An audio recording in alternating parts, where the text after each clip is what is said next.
Good morning मेरे प्यारे साथियों। आज आप सभी का हमारे YouTube channel current affairs today में स्वागत है। आज हम लोग डेली करंट अफेयर्स क्वेश्चन पे हम लोग बात करेंगे जो आपके एसएससी, बैंक, रेलवे या फिर स्टेट एग्जाम या फिर टीचर का अगर आप तैयारी कर रहे हैं तो उन पर आपको काफ़ी ज़्यादा मदद करेगा, ठीक ना।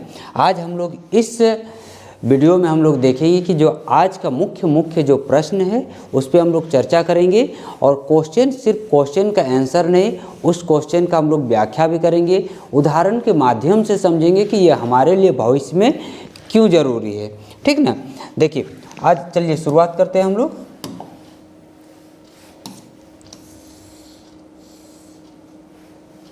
हाल ही में किस भारतीय वैज्ञानिक को ग्लोबल क्लाइमेट अवार्ड 2025 से सम्मानित किया गया? Doctor R Venkataraman, doctor Swati Pandey, doctor CN Rao, doctor Rakesh Sharma.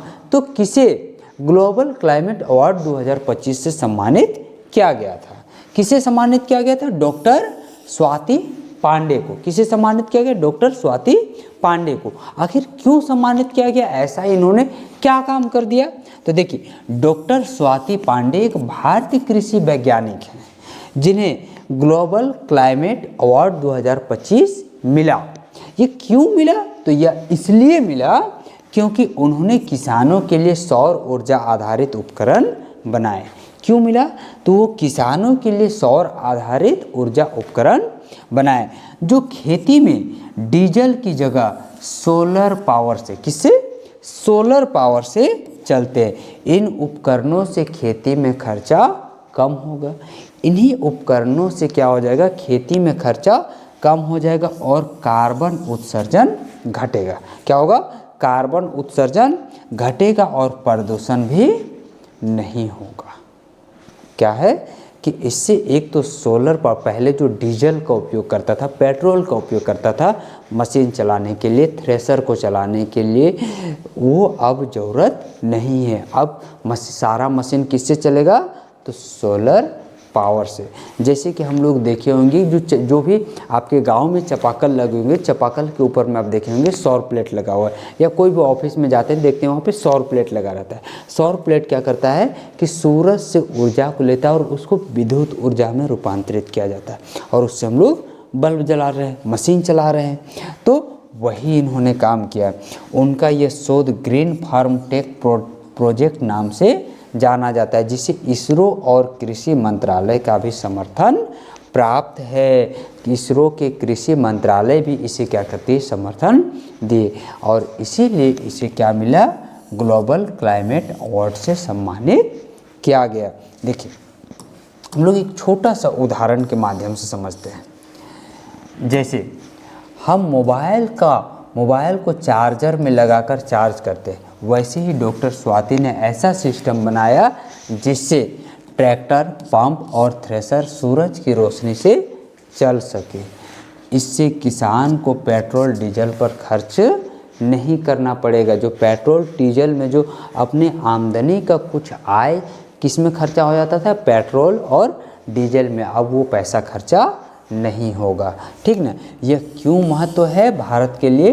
तो भारत का लक्ष्य है कि 2070 तक नेट जीरो इमिशन हासिल करना है।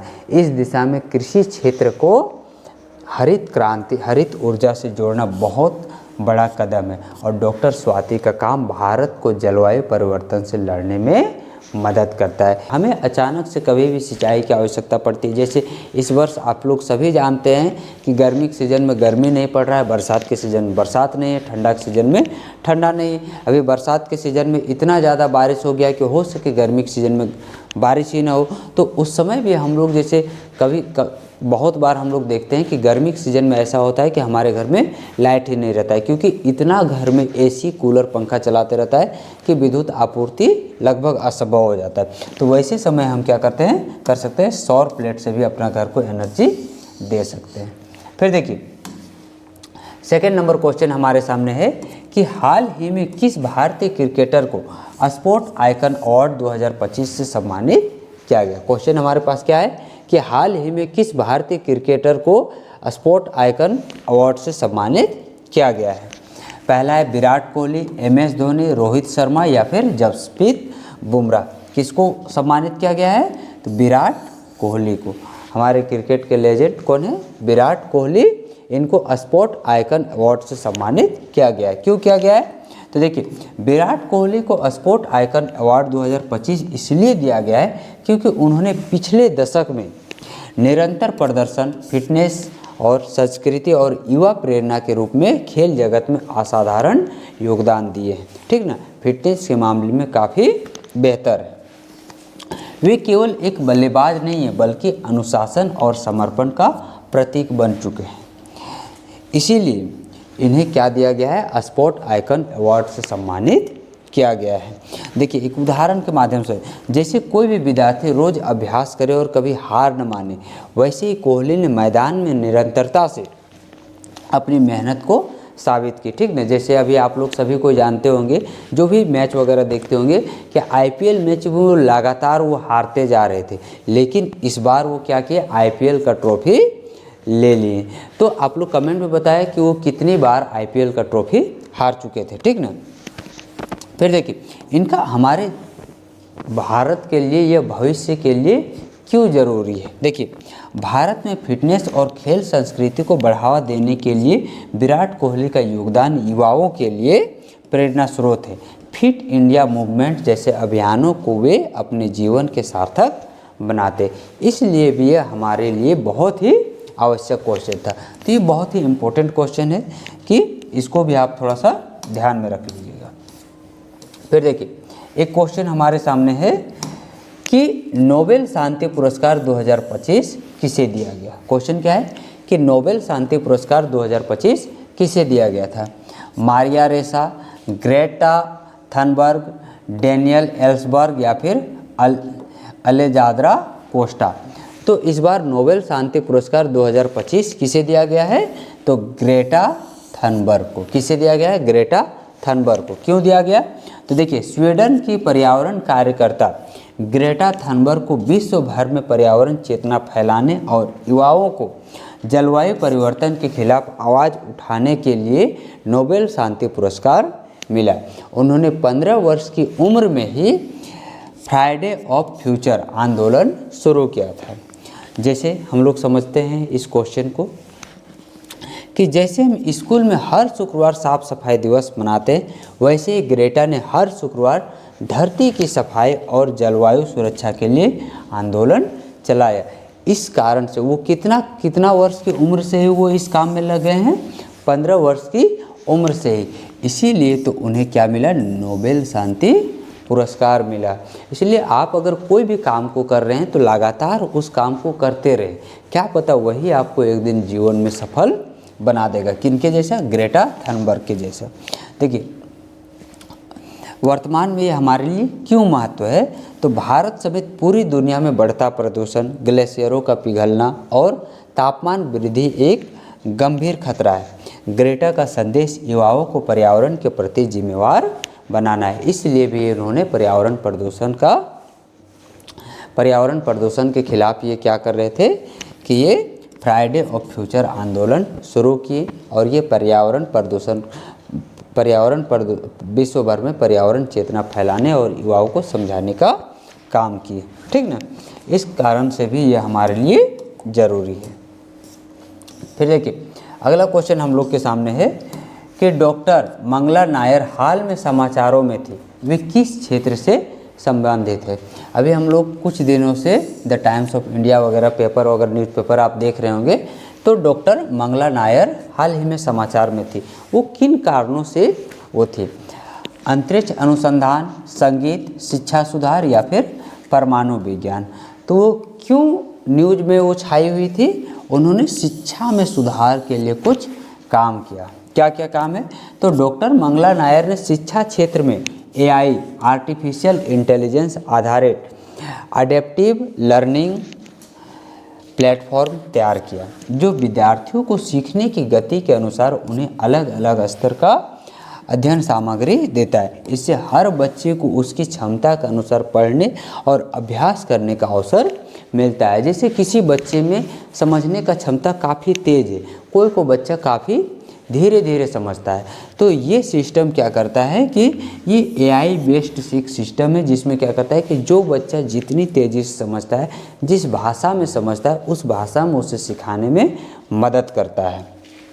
जैसे एक छात्र गणित जल्दी समझ लेता है और दूसरा थोड़ा धीमा समझता है, तो ये सिस्टम दोनों को अलग अलग अभ्यास देता है ताकि दोनों क्या कर सके, एक साथ आगे बढ़ सके। अब कई बार मान लीजिए अगर ऐसा हो कि एक बच्चा पढ़ने में तेज़ है और दूसरा बच्चा पढ़ने में कमज़ोर है, अब टीचर क्या करेगा कि कमज़ोर बच्चा को अगर देखेगा तो तेज़ बच्चा का भविष्य बर्बाद हो जाएगा, अगर तेज़ बच्चा के अनुसार अगर चले तो कमज़ोर बच्चा पीछे रह जाएगा और वो कमज़ोर और भी धीरे धीरे क्या हो जाएगा, कमज़ोर हो जाएगा। लेकिन ये जो सिस्टम है आर्टिफिशियल इंटेलिजेंस यानी कि अडेप्टिव लर्निंग प्लेटफॉर्म क्या देता है कि जो जैसा समझ रहा है उसे वैसे ही भाषा में समझाने का काम करेगा। इससे राष्ट्रीय शिक्षा नीति NEP 2020 का उद्देश्य भी है कि education for all and eight there on place. यह तकनीक भारत की डिजिटल शिक्षा क्रांति को और क्या कर देगा, सशक्त बना देगा। ठीक ना, ये भारत के शिक्षा पद्धति को और बेहतर बनाने का काम करेगा, इसलिए भी यह हमारे लिए ज़रूरी है। फिर देखिए नेक्स्ट क्वेश्चन हमारे सामने है,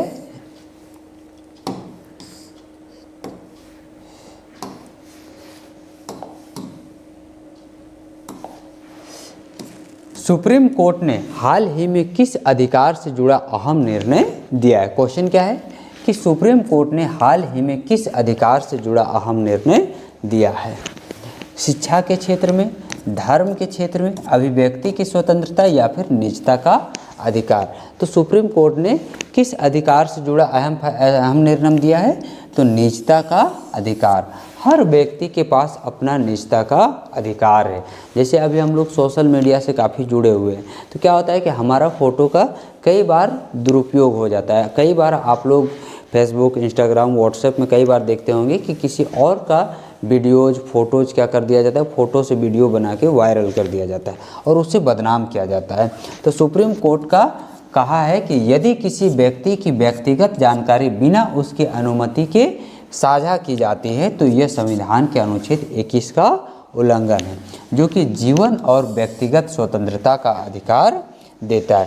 यह फैसला मिहिर शाह बनाम महाराष्ट्र राज्य मामले में आया था। ठीक ना, ये कब आया, किसके लिए पहले केस हुआ था, मिहिर शाह महाराष्ट्र राज्य पर केस किए थे और उसी समय सुप्रीम कोर्ट ये चीज़ पे डिफाइन किए थे कि ये क्या है कि किसी व्यक्ति की जानकारी बिना उसकी अनुमति के साझा करना यह संविधान के अनुच्छेद 21 का उल्लंघन है।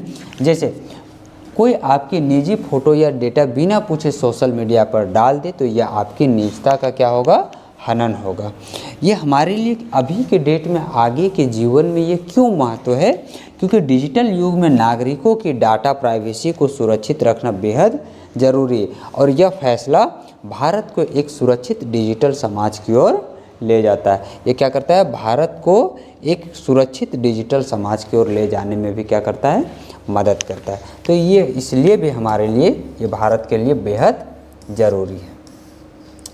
फिर अगला क्वेश्चन देखिए, अगला क्वेश्चन हम लोग के सामने है कि digital personal data protection act 2025 का मुख्य उद्देश्य क्या है। क्वेश्चन हमारे सामने क्या है कि digital personal data protection act 2025 का मुख्य उद्देश्य क्या क्या है। देखिए, नागरिकों की निजी जानकारी की सुरक्षा करना। क्या क्वेश्चन कह रहा है कि नागरिकों की निजी जानकारी की सुरक्षा करना। फिर है कंपनियों को डेटा बेचने की अनुमति देना। फिर सोशल मीडिया पर सेंसर लगाना, सरकारी विज्ञापन बढ़ाना। तो digital personal data protection act 2025 किस उद्देश्य से लाया गया है, तो नागरिकों की निजी जानकारी को सुरक्षित रखना। ठीक ना, भारत सरकार ने यह कानून नागरिकों की व्यक्तिगत जानकारी को सुरक्षित रखने के लिए बनाया है। ठीक ना, क्यों बनाया है, तो नागरिकों के व्यक्तिगत जानकारी को सुरक्षित रखने के लिए बनाया गया है। अब कोई भी कंपनी या संस्था आपकी जानकारी जैसे कि मोबाइल नंबर, फ़ोटो, ईमेल आदि बिना आपकी अनुमति के इस्तेमाल नहीं कर सकती। यह कानून नागरिकों को डेटा पर स्वामित्व का अधिकार देती है, ठीक ना। यह क्या करती है, यह कानून नागरिकों को डेटा पर स्वामित्व का अधिकार देती है।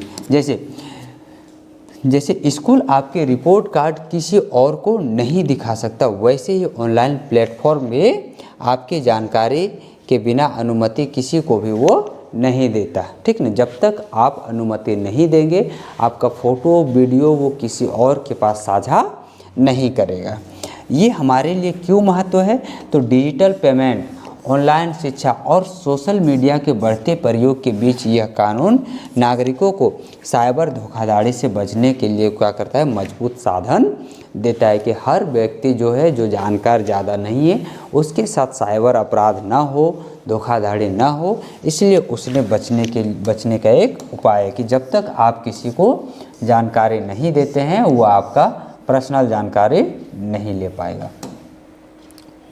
फिर नेक्स्ट क्वेश्चन हमारे सामने है कि महापुरुष आदर्श ग्राम योजना किस उद्देश्य से है।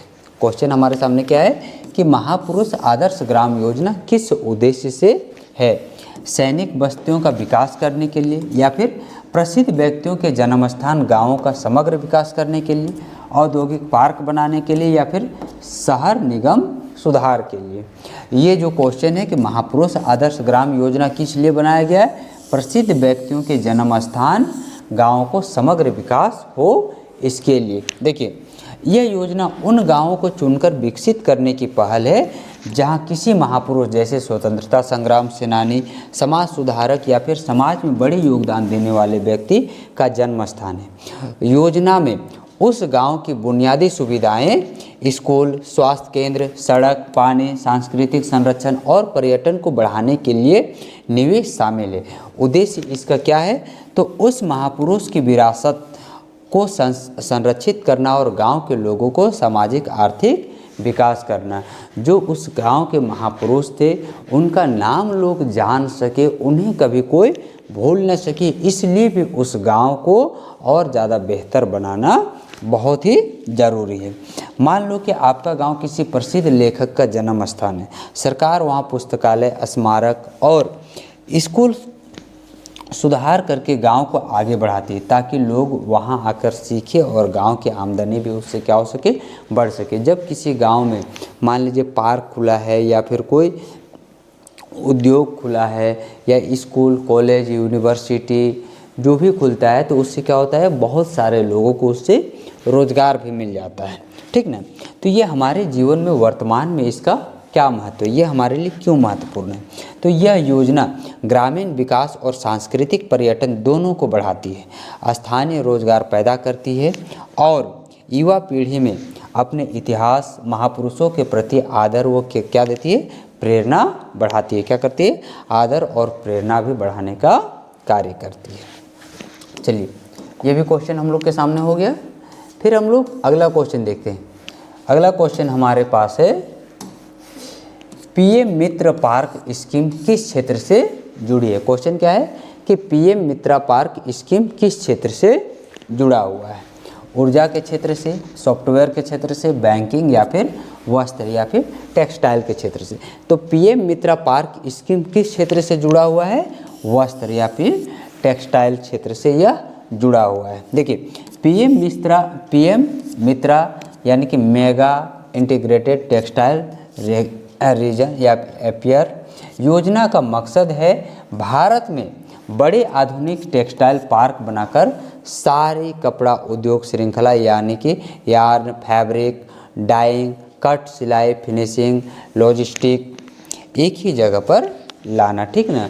आप जैसे अलग अलग जगह पर, जैसे एक जगह सूत बना, एक जगह जैसे कपास से सूत बना, फिर सूत से कपड़ा बना, कपड़ा एक जगह दूसरे जगह सिलाया हुआ, फिर रंगाए, कढ़ाई, बुनाई, अलग अलग क्षेत्र में होता था। लेकिन ये जो पीएम मित्रा क्या करेगा कि अब सारा काम एक ही जगह पूरा वो फिनिश होके पैक होके निकलेगा कपड़ा, जो कि सीधे मार्केट में जाएगा, ठीक ना। यह पार्क निवेशकों को बेहतर इंस्टॉलेशन, इंफ्रा और सपोर्ट देगी ताकि बड़ी मात्रा में कपड़ा उत्पादन सस्ता और क्वालिटी वाला हो। योजना अनुसार कई राज्यों में मेजर टेक्सटाइल हब बनेंगे, ठीक ना। कई राज्यों में मेजर टेक्सटाइल हब भी बनेंगे जहाँ पे कपड़ा का उत्पादन और ज़्यादा बेहतर स्तर पर होगा। जैसे कि स्कूल में एक ही कंपाउंड में क्लासरूम, कंप्यूटर लैब और लाइब्रेरी साथ हो तो विद्यार्थी को हर सुविधा एक ही जगह मिल जाए। वैसे ही टेक्सटाइल पार्क में कपड़ा बनता है, सिलता और पैक होकर एक्सपोर्ट के लिए तैयार हो जाएगा, ठीक ना। इससे क्या हो गया, उसे कई बार अलग अलग जगहों में जाने में लेट भी लगता है और उसका कॉस्ट भी बढ़ जाता है। अब अगर एक ही जगह वो पूरा सारा का सारा सिस्टम तैयार होगा तो उससे कॉस्ट भी क्या होगा, कम होगा, आसानी से लोगों तक पहुंच बढ़ेगा। इसका भारत में क्यों महत्व है, तो यह भारत को वैश्विक कपड़ा आपूर्ति श्रृंखला में मजबूत बनाएगा, एक्सपोर्ट बढ़ाएगा और लाखों लोगों को रोज़गार भी मिलेगा। खासकर महिलाओं के लिए रोज़गार का मौका बढ़ेगा, ठीक ना। खास करके किसके लिए रोज़गार का मौका बढ़ेगा, महिलाओं के लिए। फिर हम लोग अगला क्वेश्चन देखते हैं। अगला क्वेश्चन हम लोग के सामने है कि नेशनल मोनेटाइजेशन पाइपलाइन NMP का लक्ष्य क्या है। नई कर दर को बढ़ाना या फिर सरकार की मौजूद एसेट्स का निजीकरण कर राजस्व जुटाना, बैंकिंग सिस्टम का विस्तार करना या फिर कृषि सब्सिडी को बढ़ावा देना, ठीक ना। इस क्वेश्चन का आंसर क्या हो जाएगा, सरकार की मौजूद एसेट्स का निजीकरण करके राजस्व जुटाना।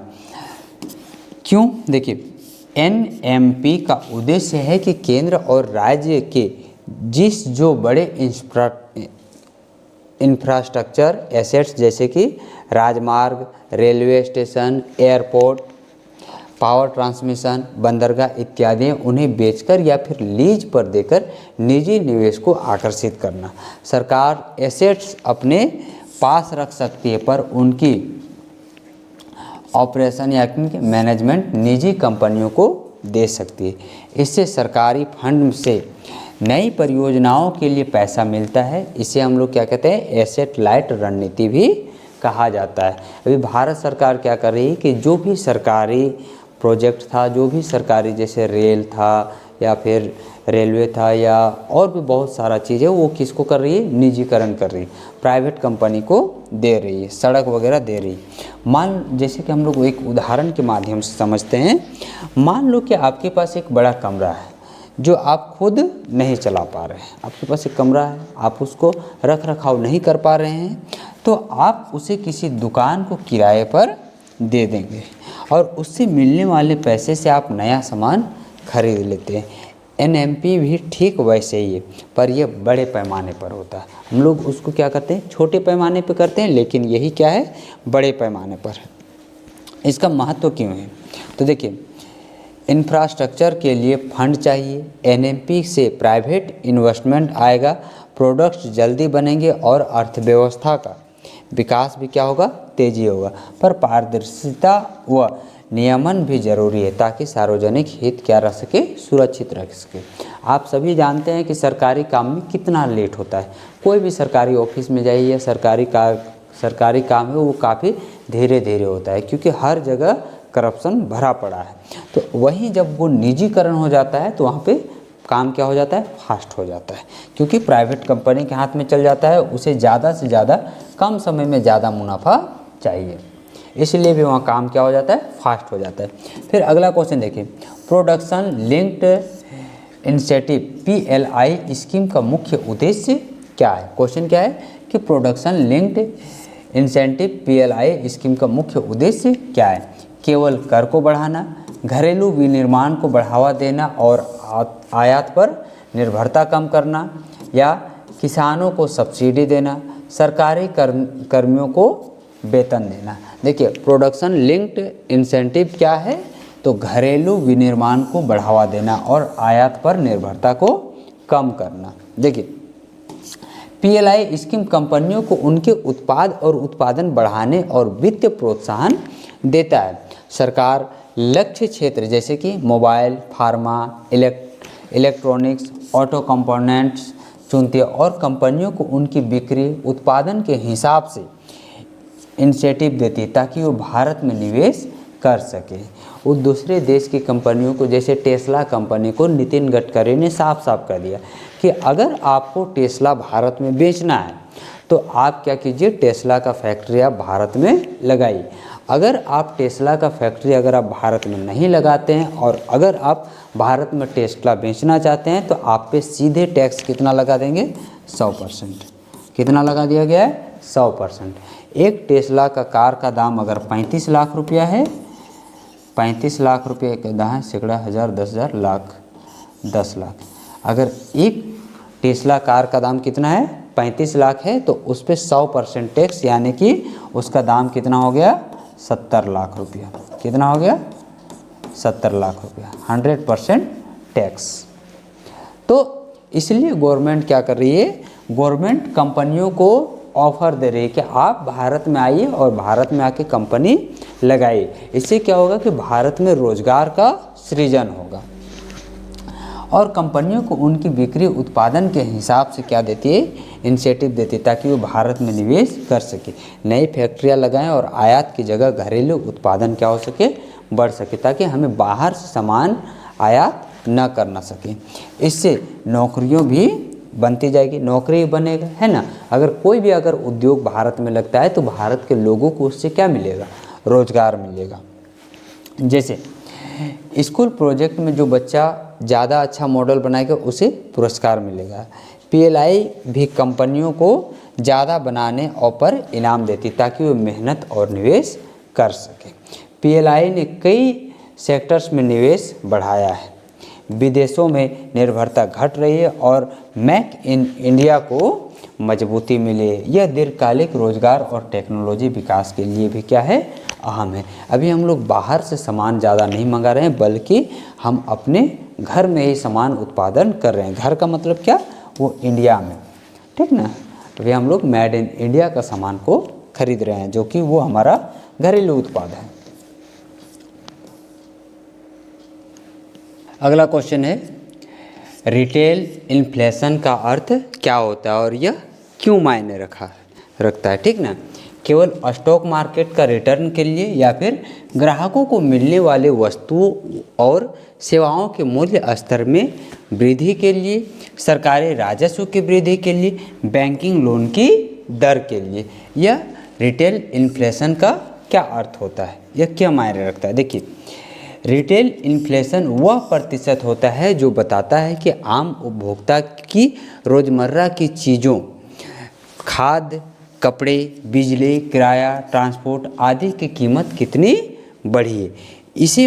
इसे मापन के लिए सीपीआई, कंज्यूमर प्राइस इंडेक्स का भी उपयोग होता है। यदि इन्फ्लेशन ज़्यादा होगा तो लोगों की खरीद क्षमता घटेगी और यदि बहुत कम यानी कि नेगेटिव होता है तो अर्थव्यवस्था सुस्त चली जाती है।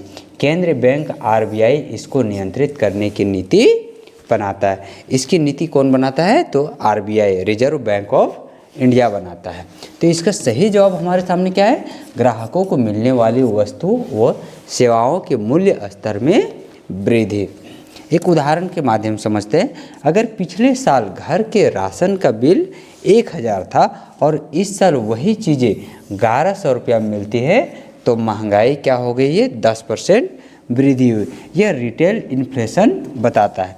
लेकिन वर्तमान ये हमारे लिए क्यों महत्व है। देखिए, रिटेल इन्फ्लेशन से लोगों की जेब पर असर पड़ता है और नीति निर्माता यानी कि आरबीआई, फाइनेंस मिनिस्ट्री इसे नियंत्रित कर अर्थव्यवस्था की स्थिरता सुनिश्चित करती है। स्कूल के परिवार और गरीबों पर यह सीधे असर डालती है।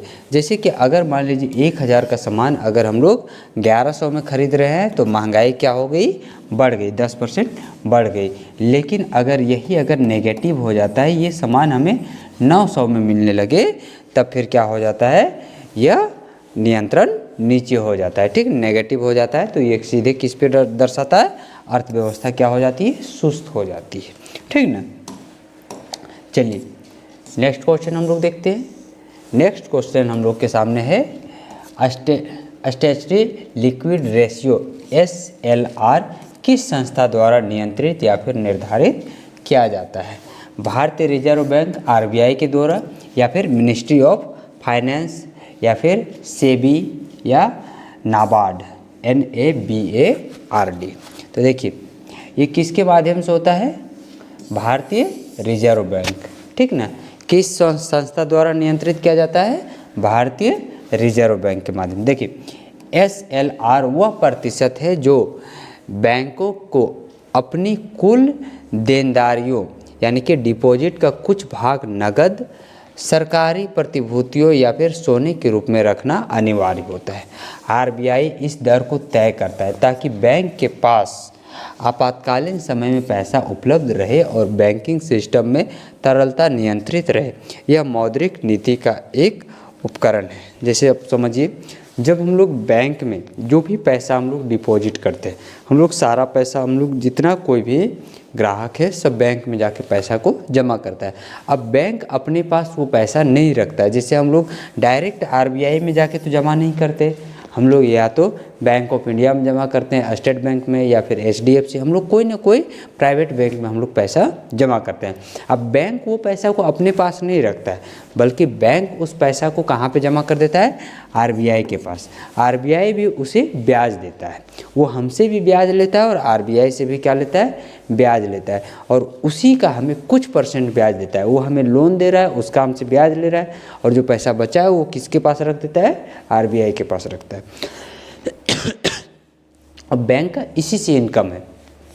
तो RBI बैंक को साफ साफ कहता है कि आप जितना भी आप लोगों से पैसा ले वो टोटल पैसा आप जमा नहीं कर सकते, बल्कि आपको कुछ पैसा अपने पास रखना है, ताकि जब अगर अचानक अगर बैंक को ज़रूरत पड़े, किसी कस्टमर को ज़रूरत पड़े पैसा, तो ऐसा ना हो कि बैंक के पास बैंक बोलते कि मेरे पास पैसा ही नहीं है। इसलिए RBI कहता है कि बैंक को अपने पास पैसा रखना ही पड़ेगा।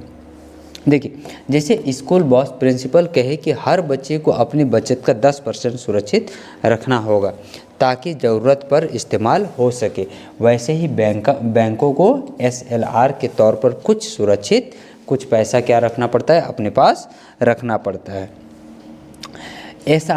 SLR में बदलाव बैंकिंग में ऋण देने की क्षमता और अर्थव्यवस्था में पैसा प्रवाहित होने को भी प्रभावित करता है। आर्थिक संकट या तेज महंगाई में RBI इसे समायोजित कर सकता है, इसलिए अभी हमारे लिए ज़रूरी हो गया है। फिर देखिए, अगला क्वेश्चन हमारे सामने है कि ग्रीन क्रेडिट प्रोग्राम का मकसद क्या है? क्वेश्चन क्या है कि ग्रीन क्रेडिट प्रोग्राम का क्या मकसद है? डिजिटल बैंकिंग को बढ़ाना, पर्यावरण अनुकूल गतिविधियों को प्रोत्साहित करने के लिए क्रेडिट देना, शिक्षा में ऋण देना, या फिर कृषि अनुदान देना।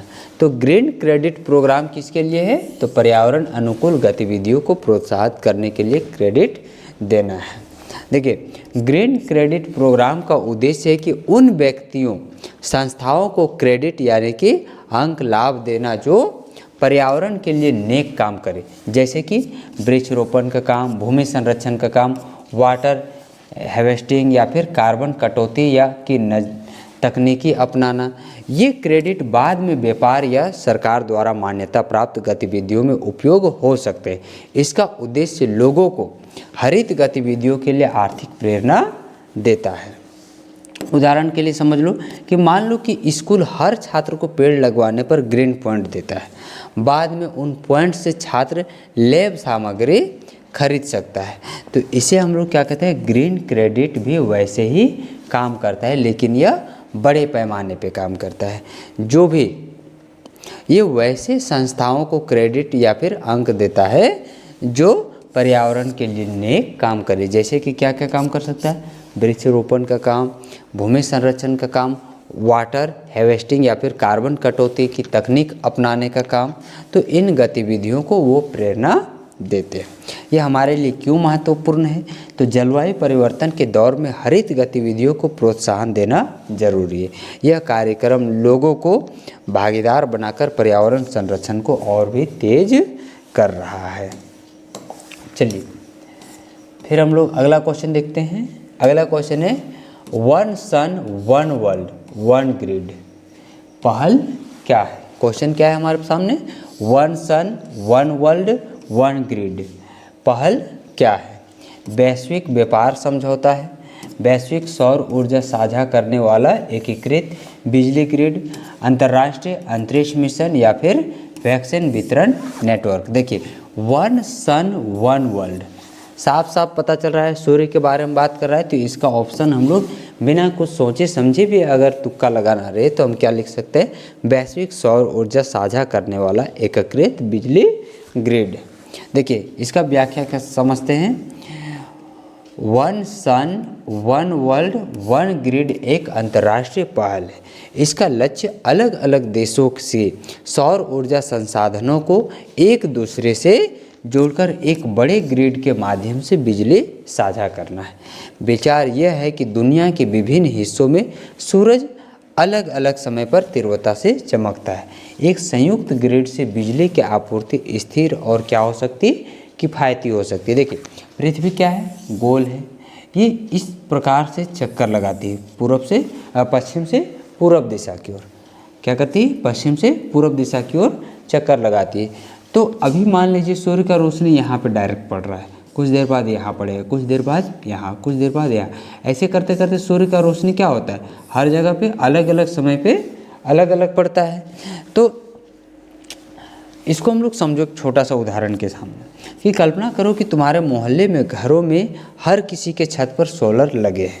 अगर सभी घरों का पावर आपस में जुड़ जाए तो एक दूसरे की मदद से अंधेरे में भी बिजली उपलब्ध कराई जा सकती है।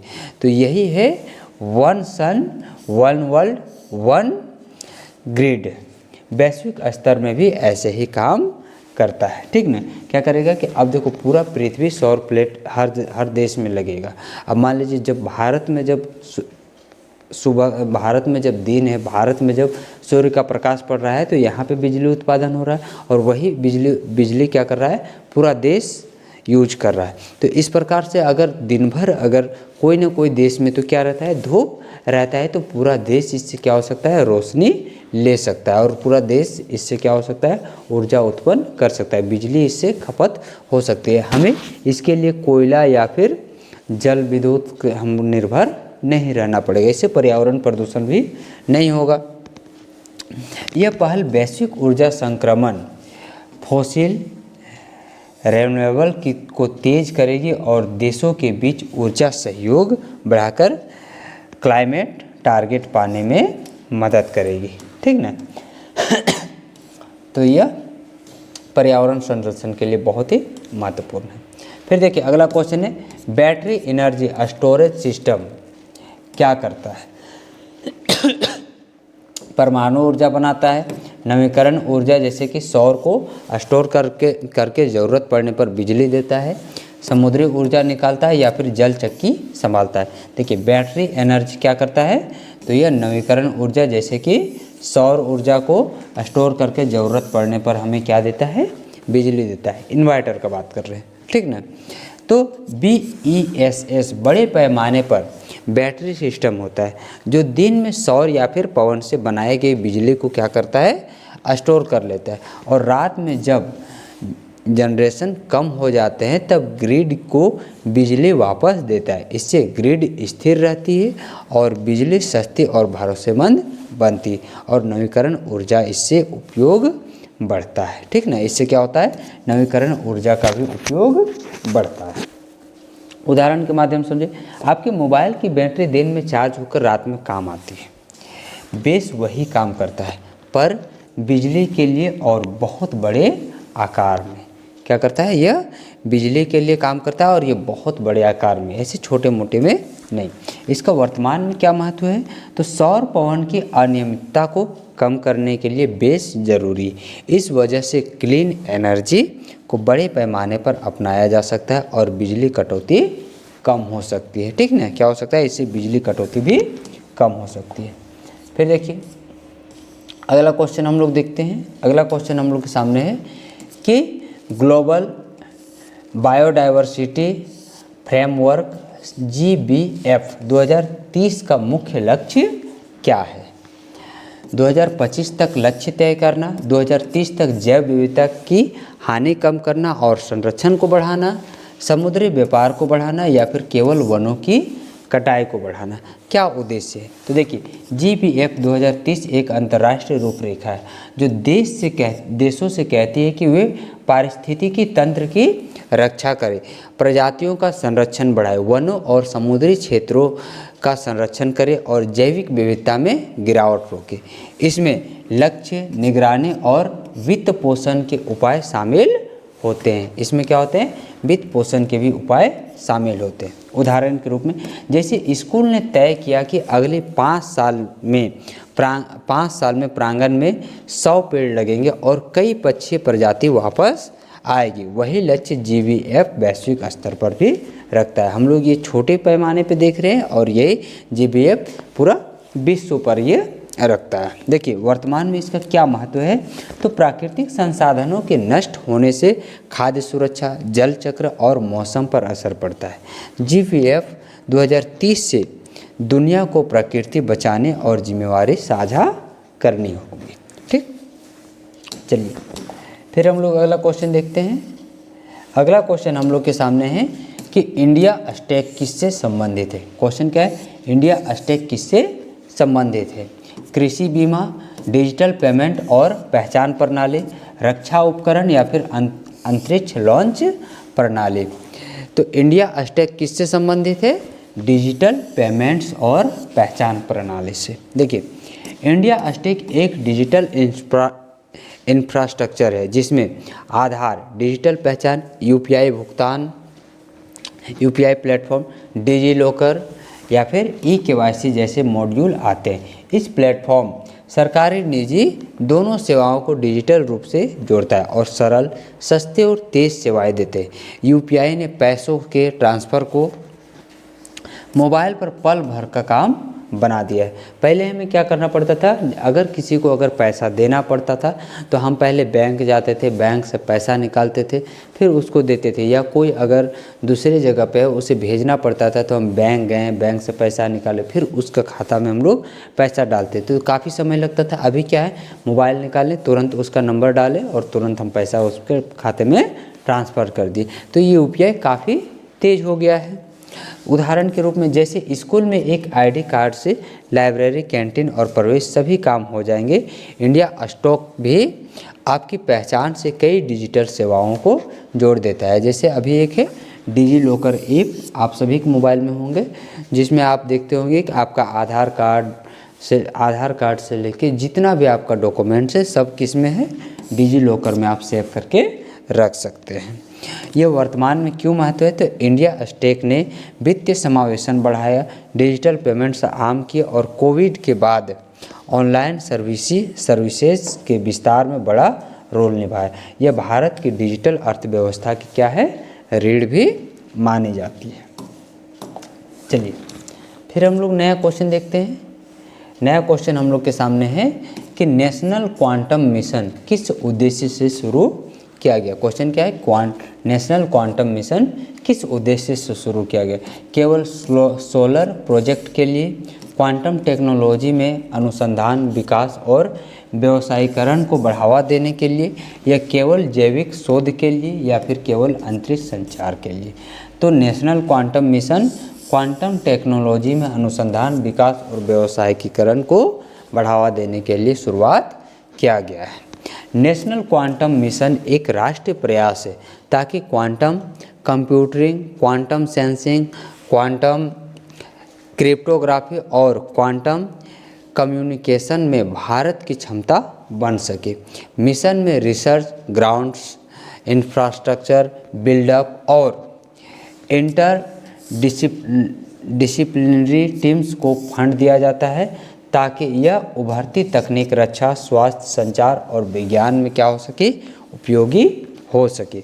जैसे यदि इंटरनेट सुरक्षा के लिए एक नया सुपर कंप्यूटर बनाया जाए जो बड़े बड़े पासवर्ड तुरंत तोड़ दे, तो क्वांटम टेक्नोलॉजी ऐसे मामले में नई संभावनाएं और चुनौती दोनों लाती है। मिशन में हम उस तकनीक को समझना और सुरक्षित रूप से इस्तेमाल करना सीखेंगे। ठीक है, यह हमारे लिए क्यों महत्वपूर्ण है? तो क्वांटम तकनीक दुनिया के अगले तकनीक बदलावों में से एक है जो सुरक्षा, कंप्यूटिंग स्पीड और सेंसिंग में क्रांतिकारी बदलाव ला सकती है।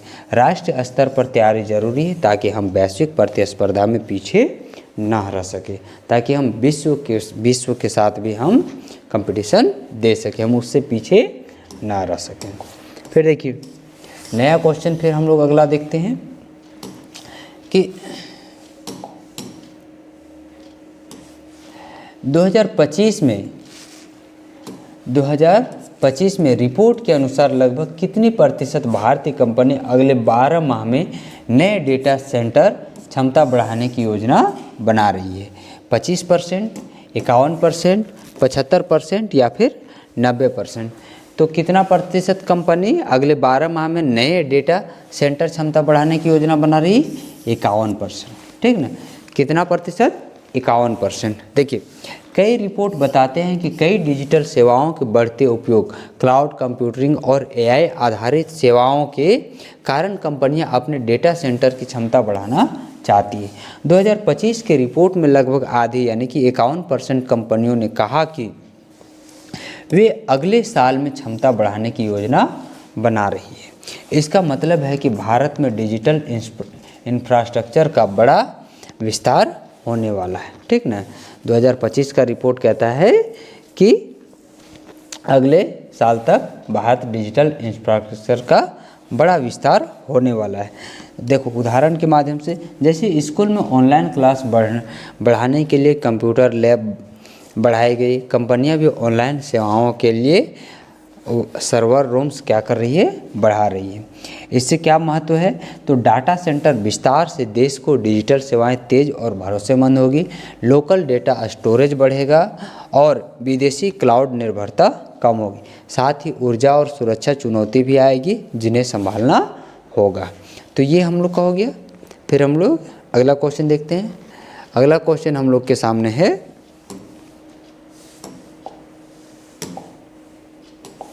अगला क्वेश्चन है कि क्वांटम डायमंड माइक्रोस्कोप यानी कि QDM का उपयोग किस क्षेत्र में हो सकता है?